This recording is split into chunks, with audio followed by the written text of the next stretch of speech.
Annyeonghaseyo guys! It's been a while. Adi naliwat ako ang feeling vlogger na person. So mag-vlog na liwat kita. So ini ngayon nga vlog. Itab ini during the first ever friendship game ILCUA or the Local Colleges and Universities Athletics Association. Amoy ngayon na akong ginkuha nga reclining chair from my office to the area wherein dito kami nagbiliting. So didek sini nag-ukoy 5 days manak sinigin palayas ni mama. So 4 nights ngan unom kaadlaw so dinhi kami nagpuyo sini dinhi nga area. So this is the room number 1 of ACC Evacuation Center. So amin mga kachinilasan sa mga roommate nga mga musaraw nga mga volleyball girls. So volleyball girls player ngayon na akong gin updan siningan nga mga kapanahonan. So dinhi kini ngayon amon ang pangmalakasang electric fan, pinaka number 1 fan ini namon siya. So the ultimate fan.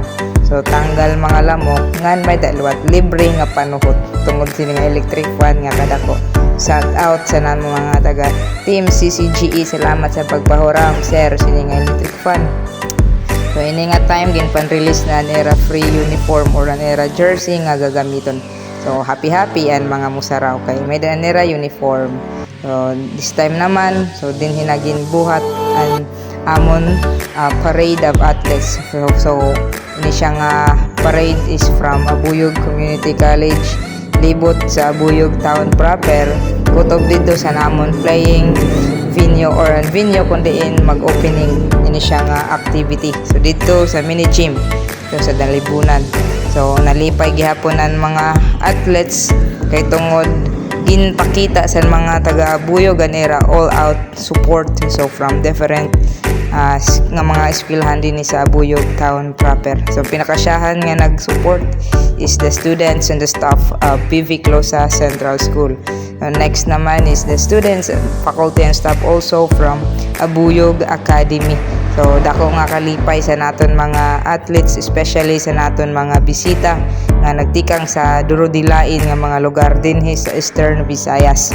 So yun, next nga naman nga nag-support sa parade of athletes is the students and the faculty of Gabaldon Central School. So bisan nagparaso ang palibot, all out gyapon ang era suporta para sa aton mga athletes from ACC and also sa mga athletes nga aton mga bisita. So ini siya ngayon nga mulay or ini siya nga friendship game is gimbuligan sa lima nga mga nagkadurodilain nga mga eskwelahan. So namely Burawin Community College, next is the Ormoc Community College or Ormoc City Community College, next is the Catbologan City Community College, sunod is the Colegio de las Navas from Northern Samar Inicia, lastly is an aton from Abuyog Community College. So support ang mga students adigyapan na matay mustatoy nag-support gyapon siya sa nagkita. So the next nga mga supporter naton is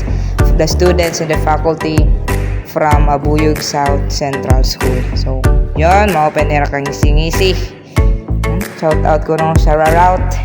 Ma-open era ka puro pay puro kaway-kaway sa naton mga visitors. So tungod ini gyapon sa support sa naton local government unit of Abuyog. So salamat ma'am sir. So shout out. So adi na kami naabot sa area kung diin nag-open ini siyang activity.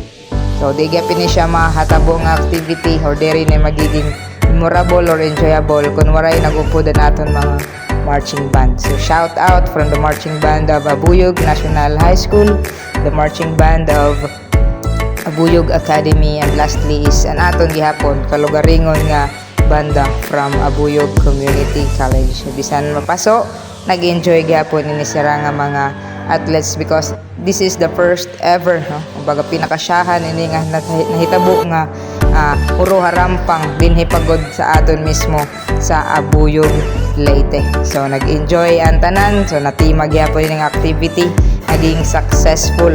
So amoy ni aton team nagpaka-green so the Abuyog Community College Athletes or gitawag na Warrior Beast.